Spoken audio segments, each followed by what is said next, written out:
1970 সালে কায়েদে আজম ব্যাচ ধারণকৃত আমি জামানউদ্দিন গাজী।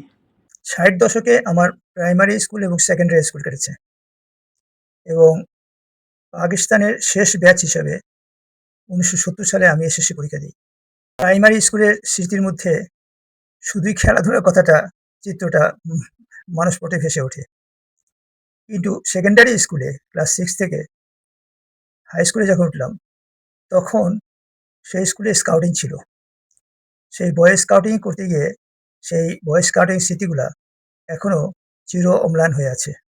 স্কুলে প্রতি সপ্তাহে একটা ক্লাস হতো স্কাউটিং এর বিভিন্ন কার্যক্রম শেখার জন্য। এছাড়া মধুর যে স্মৃতি সেটা হলো গিয়ে ক্যাম্পিং।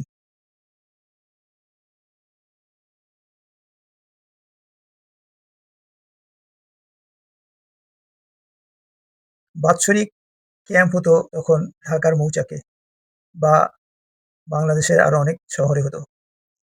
তো মৌচাকের স্মৃতি বেশি মনে পড়ে কারণ মৌচাকে আমাদের বেশিরভাগ অ্যা বাৎসরিক ক্যাম্পিং হইতো সেখানে। এছাড়া প্রতি ৩ বছর অন্তর আ স্কাউট জাম্বুরি হতো। স্কাউট জাম্বুরি যখন হতো তখন পাকিস্তানে পূর্ব পাকিস্তানে হতো মাঝে মাঝে পশ্চিম পাকিস্তানে। তো ১৯৭০ সালে এই জাম্বুরিটা ঢাকায় মৌচাকে হয়েছিল। আমি সেখানে পার্টিসিপেট করার সুযোগ ছিল। 5th পাকিস্তান স্কাউট জাম্বুরি হয়েছিল 1969-70 সালে মৌচাকে ঢাকায়। আমি সেখানে পার্টিসিপেট করেছিলাম।